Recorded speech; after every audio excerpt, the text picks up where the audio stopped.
You can be the most famous villain in the world and still be invisible. Golden Globe 2026.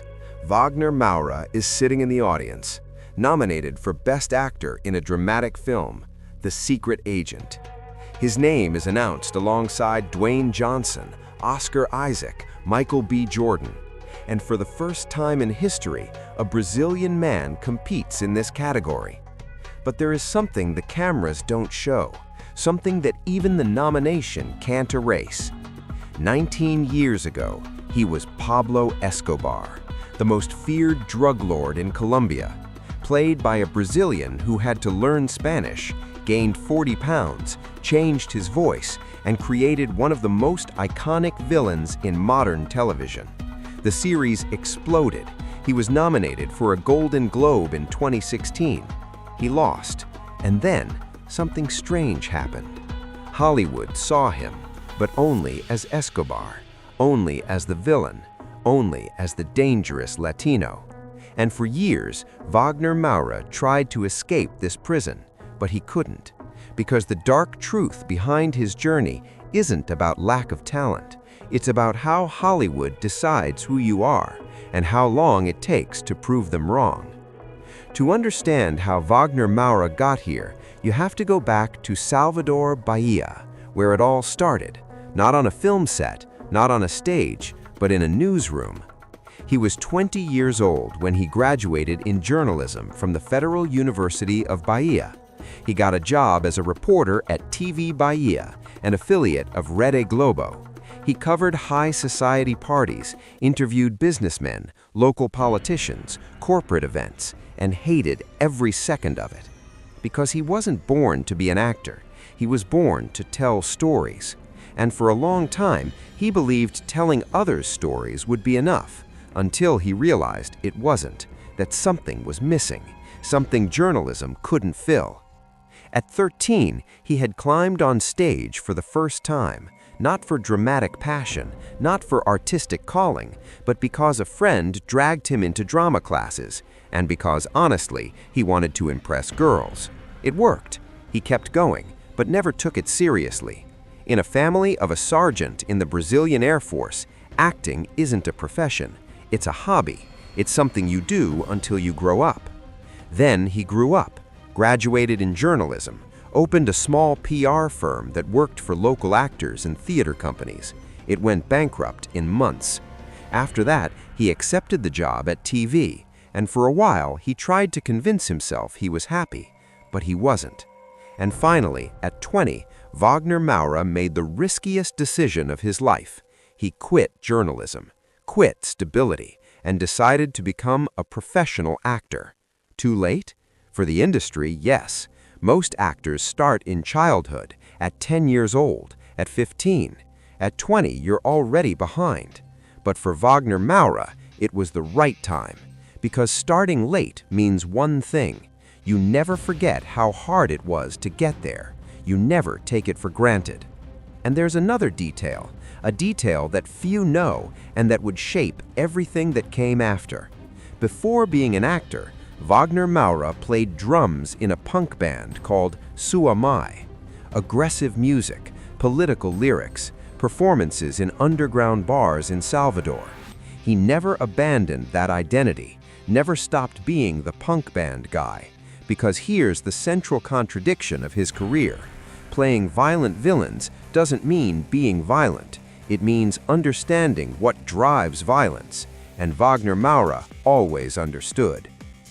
8 years before Pablo Escobar, 8 years before the world knew his name, Wagner Moura had already won. Berlin Film Festival, one of the most prestigious film festivals in the world. And there, on that night, a Brazilian film won the Golden Bear, Tropa de Elite, directed by José Padilha. Wagner Moura played Captain Nascimento, a BOPE officer in Rio de Janeiro, brutal, authoritarian, morally complex, a man who believed violence was the only language the slums understood. The film was incendiary. In Brazil, it broke box office records, sparked heated debates about police brutality, about ethics, about how far society can go in the name of security, and it solidified Wagner Moura as one of the biggest stars in the country. That year, Vogue Brazil named him Man of the Year. But Hollywood didn't pay attention because it was a Brazilian film, in Portuguese, about the slums of Rio de Janeiro, and for Hollywood, that doesn't matter. It doesn't matter if you win in Berlin. It doesn't matter if you're acclaimed by international critics. If it's not in English, if it's not made within the system, Hollywood isn't watching. So, at 31, Wagner Moura was at the peak in Brazil, but outside Brazil, invisible. And here begins the first great contradiction of his career, a contradiction that would haunt him for decades. He played Captain Nascimento, violent, relentless, a man who tortured suspects, who shot first and asked questions later, who believed the end justified the means. But Wagner Moura, in real life, is a declared pacifist, a left-wing militant, a human rights defender, appointed goodwill ambassador by the International Labor Organization of the United Nations, a man who spent his whole career fighting against exactly the kind of violence his characters represented. This contradiction between the man and the characters he plays would be the hallmark of his career, and perhaps that's exactly why Hollywood never fully understood him, because he wasn't what Hollywood expected. He wasn't simple. He wasn't easy to categorize, and Hollywood loves categories. And then, years later, when Wagner Moura was starting to accept that Hollywood might never care, that maybe his career would always be limited to Brazil and a few European festivals, the phone rang. Netflix. They wanted to make a series about Pablo Escobar, and they wanted Wagner Moura. But there was a problem that almost destroyed everything before it started. He didn't speak Spanish, and Pablo Escobar was Colombian. The production hesitated. Executives debated. After all, casting a Brazilian to play the most famous Colombian in the world, the drug lord who defined a generation, risky, very risky. Wagner Moura didn't hesitate. He did something few actors would dare to do. He moved to Medellin, spent months living in Colombia, learned Spanish by himself, not just any Spanish, the specific Paisa accent of Medellin, studied old videos of Escobar, the way he walked, the way he gestured, the way he spoke, gained 40 pounds, transformed his body, his voice, his posture, his presence. And when the cameras rolled, something extraordinary happened. Wagner Moura was no longer there. Pablo Escobar was. The series premiered and exploded, became one of Netflix's biggest hits. Narcos dominated global conversations, memes, quotes, and Wagner Moura, at 39, finally achieved global fame, the recognition that Tropa de Elite should have brought 8 years earlier. September 2016, Golden Globe. For the first time, he was sitting in that room, nominated for Best Actor in a Drama Series, alongside Rami Malek, Bob Odenkirk, Liev Schreiber. He didn't win, but it seemed it didn't matter, because now, finally, the world knew who he was. Or did it? Because here's what no one talks about, what no one saw behind the headlines, the awards, and the global recognition. Narcos was simultaneously Wagner Moura's greatest victory and his greatest prison. He spent 2 years playing Pablo Escobar, 2 years living inside the mind of a monster, a man responsible for the deaths of thousands. And when it ended, when the cameras turned off and the series was over, he had to rebuild himself. He had to go on a strict vegan diet to lose the 40 pounds. He had to go through therapy to process the psychological impact of playing someone so destructive, of carrying that energy. And then came the flood. Scripts, hundreds of scripts, all wanting Wagner Moura, but all wanting the same thing: drug lord, terrorist, villainous Latino, villainous Latino, villainous Latino. Hollywood finally saw him, but only saw Escobar, only saw the villain, only saw the stereotype he had spent his whole career trying to avoid. And Wagner Moura realized something devastating, something that would completely change his approach in the coming years. He had achieved global fame. He had achieved what years of work in Brazil had never achieved, but he was trapped. Trapped in a stereotype he couldn't escape. Trapped in a box Hollywood had built around him. And the worst part, he had helped build that box, because he played Escobar so well that no one could see him as anything else.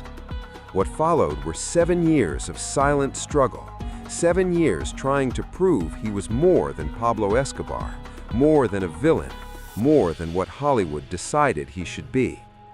He worked relentlessly, but always swimming against the current.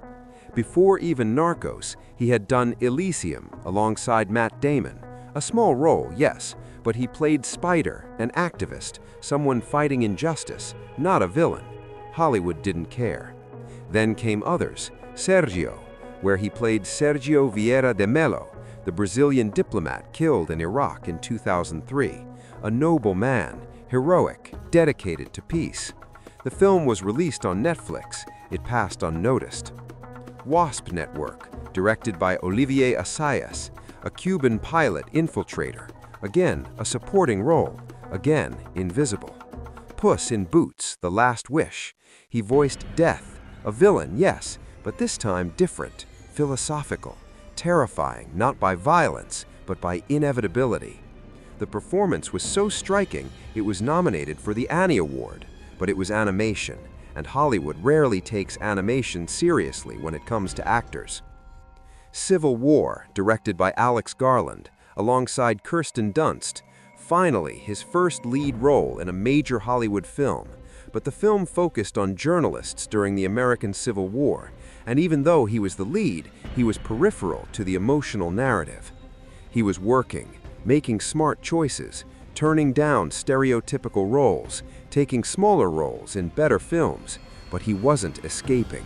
The shadow of Escobar was still there, always there.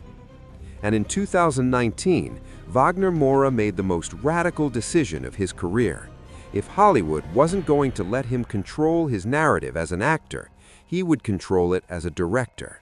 He directed Marighella, a film about Carlos Marighella, a Brazilian politician and guerrilla fighter who fought against the military dictatorship in the 60s and 70s.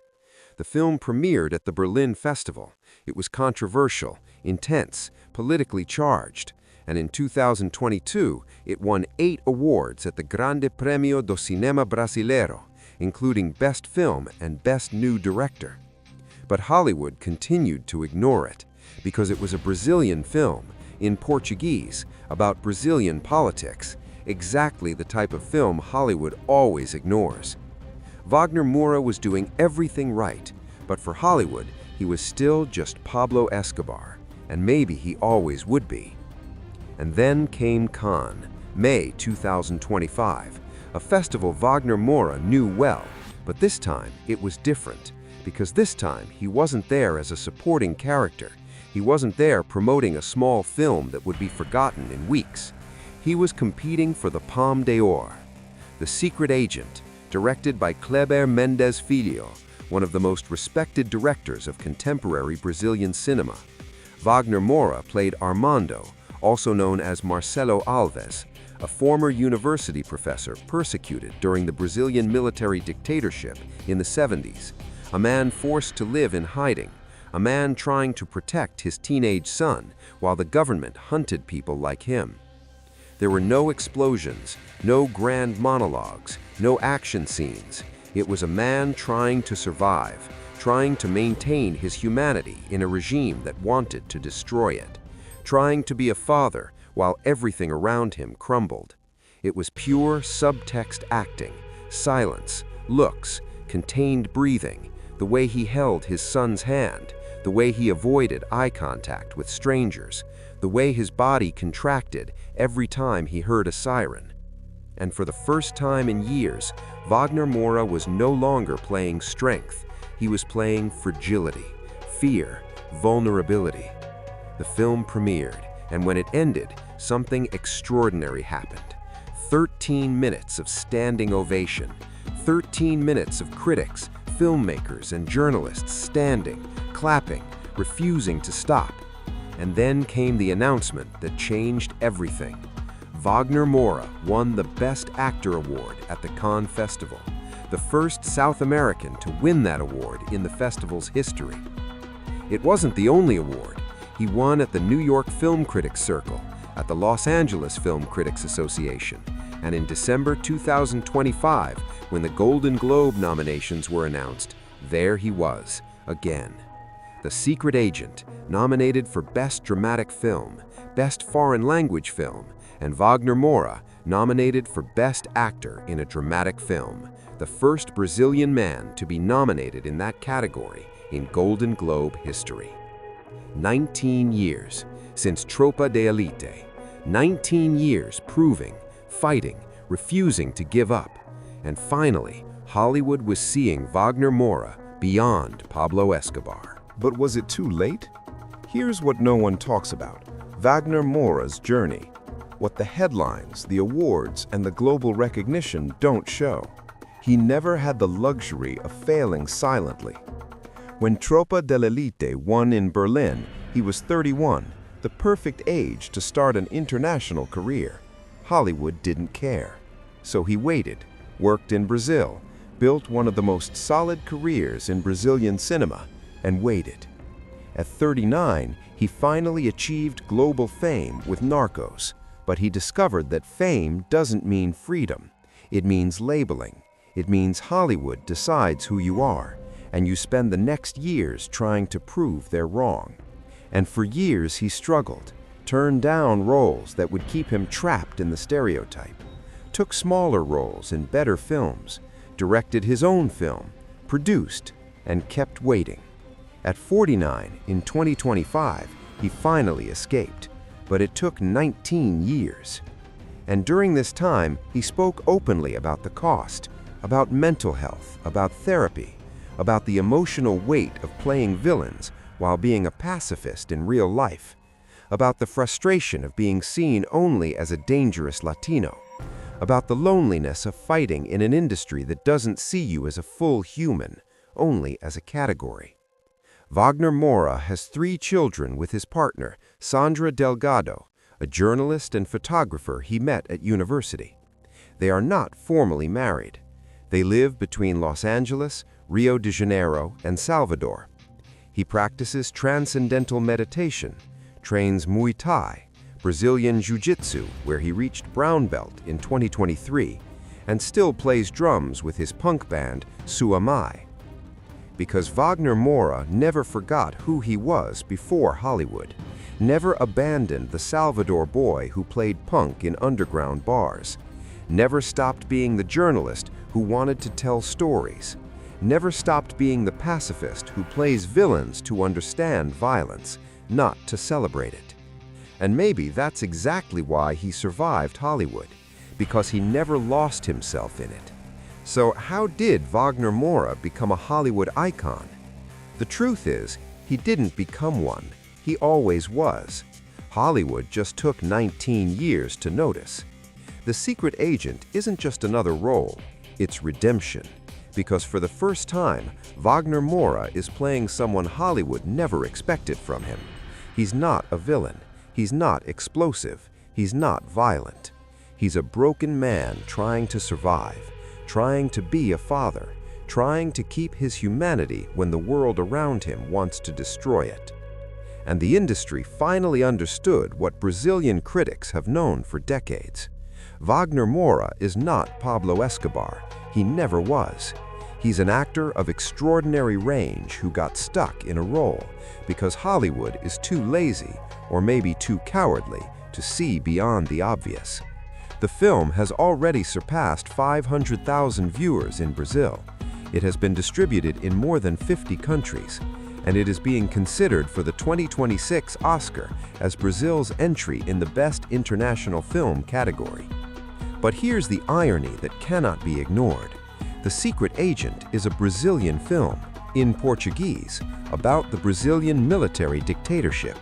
Exactly the type of film Hollywood has always ignored, that it keeps ignoring, but this time it can't, because Wagner Moura won in Cannes, and Cannes forces Hollywood to pay attention, even when it doesn't want to. So maybe the dark truth behind Wagner Moura's journey isn't about how long it took. It's about how long it should have taken. Because if Hollywood had paid attention in 2007, when Tropa de Elite won the Golden Bear, maybe he wouldn't have needed to wait 19 years. Maybe he wouldn't have had to play Pablo Escobar to be seen. Maybe he wouldn't have needed to spend a decade fighting the shadow of a single role. But Hollywood didn't pay attention, and Wagner Moura had to prove repeatedly, year after year, role after role, that he was more than any box they tried to put him in. And finally, in 2025, he proved it. But at what cost? 19 years. 19 years proving he was more than a role. 19 years rejecting the easy way.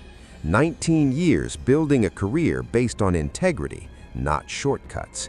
19 years being extraordinary, while Hollywood insisted on seeing him as ordinary. And now, at 49, he is finally being seen, but not by Hollywood's generosity, not because the industry evolved or learned, but by sheer willpower, because Wagner Moura refused to give up, refused to be just Pablo Escobar, refused to accept what the industry decided he should be. And maybe, in the end, the dark truth behind Wagner Moura's journey isn't about him, it's about Hollywood. About how the industry wastes extraordinary talent because it's easier to put people in boxes than to see them for who they really are. About how Hollywood celebrates diversity while keeping non-white, non-American actors in limited, predictable roles. About how the system prefers the efficiency of categorization to the risk of discovery. Wagner Moura escaped the box, but it took 19 years. And the question that remains, the question no one wants to ask, is how many other talented actors are trapped in boxes right now, waiting, working, proving, while Hollywood pretends not to see? How many will have to wait a lifetime? How many will give up before? How many extraordinary talents will be lost because the industry preferred the comfort of the known to the discomfort of the new? And how long will it take for the industry to learn to see? We'll see if Wagner Moura wins the Golden Globe, if he's nominated for the Oscar, if The Secret Agent will be remembered as one of the great films of 2025. But in the end, maybe that doesn't matter as much as it seems, because he already won the battle that matters. He won by refusing to be defined. He won by continuing when it would have been infinitely easier to give up. He won by proving, repeatedly, that he is more than Hollywood ever imagined he could be. And that in itself is more than extraordinary, it's revolutionary. Because Wagner Moura didn't wait for Hollywood to change. He changed Hollywood, forced the industry to see him, and by doing that, he opened doors for other actors who will come after him. Other Brazilians, other Latinos, others who don't fit the categories Hollywood prefers. It wasn't kindness, it wasn't natural evolution, it was brute conquest. So when you see Wagner Moura at the 2026 Golden Globe, remember, he didn't get there because he was discovered. He got there because he refused to stay invisible. And that, perhaps, is the greatest victory of all. Not the one Hollywood grants, but the one you tear from it. Thank you for watching. If you enjoyed it, don't forget to like and subscribe to Celebrity Beyond. See you in the next video.